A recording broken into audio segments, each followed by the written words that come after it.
Okay, hi guys, hi everyone. You're all probably wondering who I am. So I'm a friend of you, Bolton. My name is James.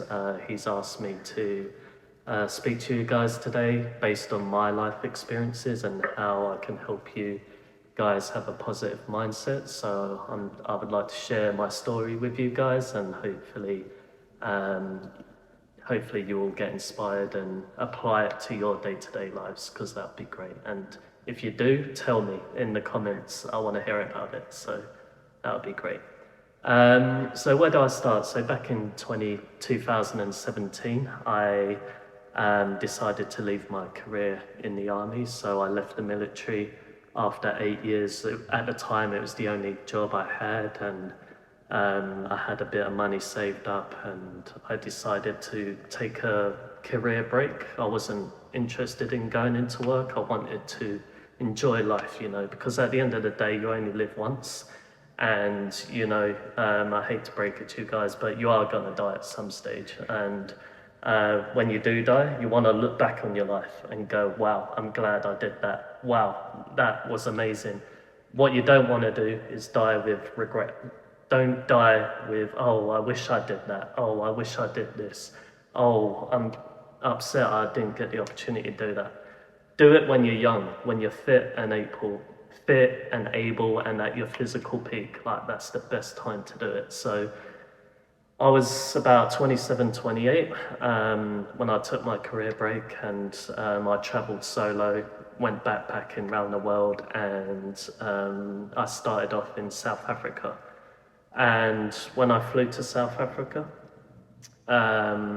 you start feeling all these emotions that you're not used to feeling. Like, I was massively out of my comfort zone. I didn't know anyone. I didn't know where I was going. I was traveling by myself. I had no friends with me, no family with me. It was just me. And the good thing about backpacking is you discover things about yourself. And at the early stages of my travels, I discovered that I had this insecurity about approaching people I've never met before. Whereas now I have the confidence to speak to anyone and approach anyone, whether it's men or women, and that's a real plus and something to have in your day-to-day life. Like, that's why I have the confidence standing here speaking to you guys, because I overcome this obstacle. So in the first week, the good thing about this is that there's nowhere to hide. You're on your own. You can't, stay at the bar or speak to your friends. You have to go and approach people, have to get to know people, speak to random people from all over the world. And I did just that, and I met some American guys. They were great, like playing snooker, and like before you know it, you start feeling more comfortable. And you do this day to day to day to day, make it a habit. And that negative feeling you had at the start of like fear of being rejected or whatever, like just disappears, and your courage grows, your confidence grows. And you have these skills for the rest of your life, and you apply it in your day-to-day life. So I travelled to a place called East London in South Africa. Ironically, I'm from England, and yes, there is a place called East London in South Africa, so which is ironic. And I travelled along the coast towards Cape Town, and I did some amazing things. Like, I went shark cage diving. I went along the garden route, lots of wineries, tasting different wines, camping with a bunch of random people, and I became good friends with a group of Germans. And I then travelled from Cape Town all the way up to Victoria Falls with this small group of German people, and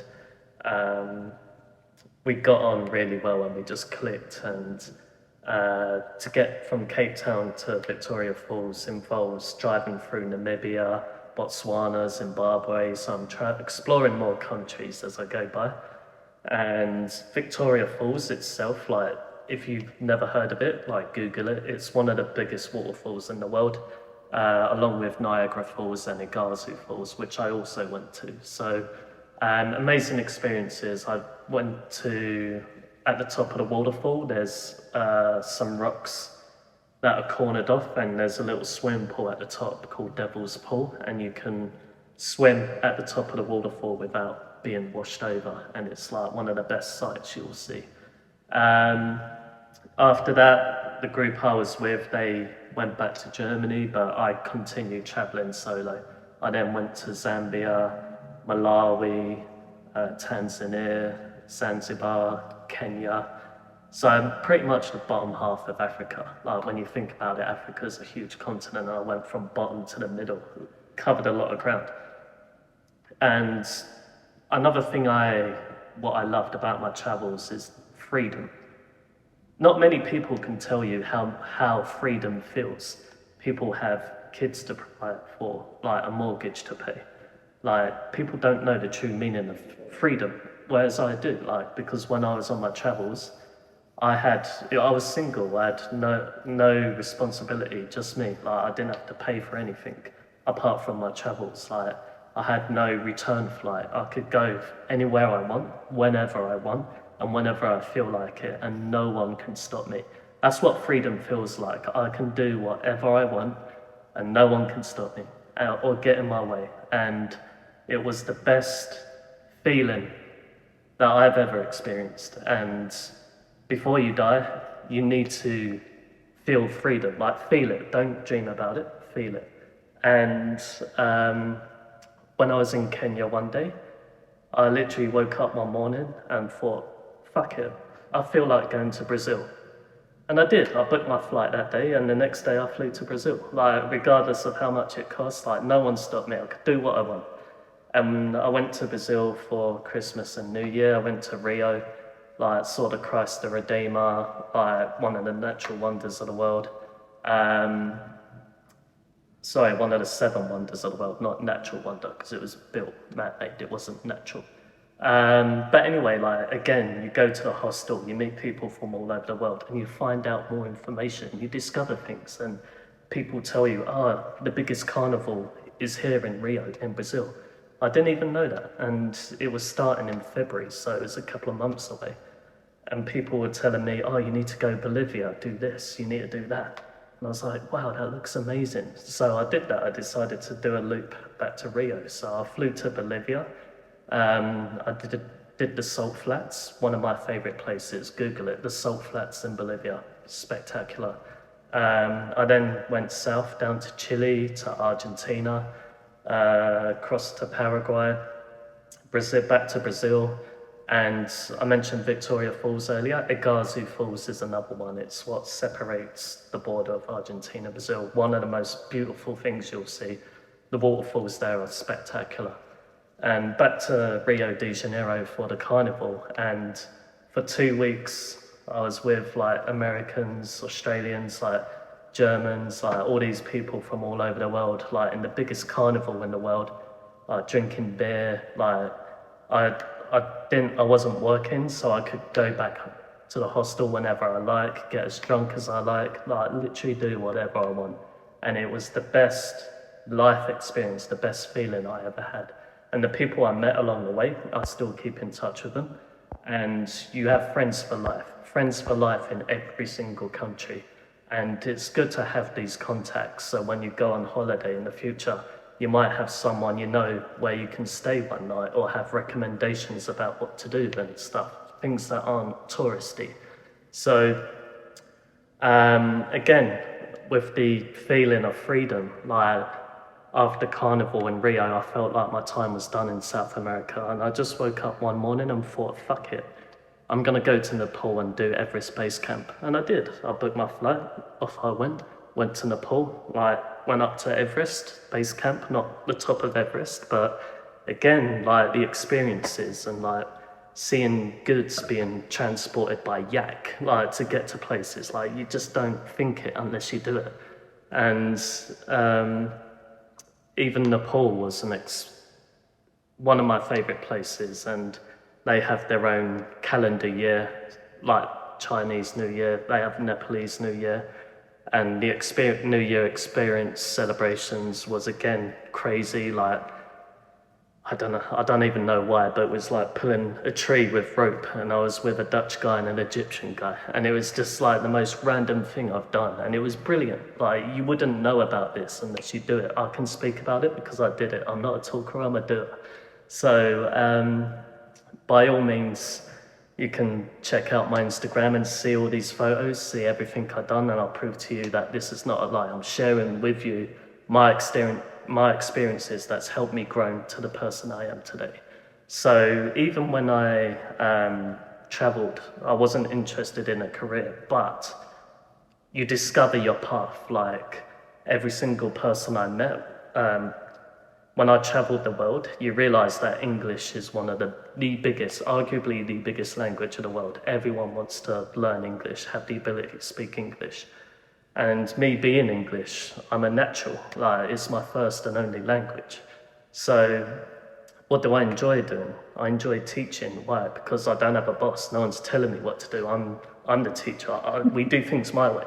Freedom, yeah? So that's why, and you know, like to be a teacher, what do you need? You need confidence to speak in front of people. I got that through backpacking career. So I didn't just go a year unemployed.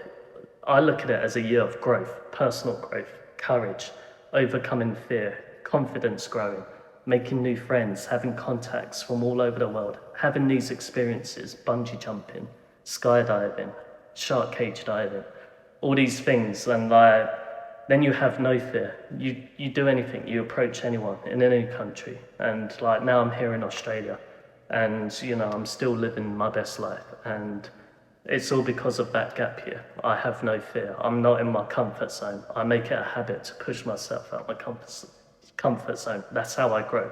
That's how I want you to grow. That you watching, you grow. Like, don't just stay in one line. Grow. And yeah, that's my advice to you. Push yourself out your comfort zone. There is one book I recommend reading. It's called Feel the Fear, but do it anyway. Read that book. It's a very powerful book. So if you're scared of something, spiders, heights, whatever it is, like read that book, digest it, and you'll overcome that fear.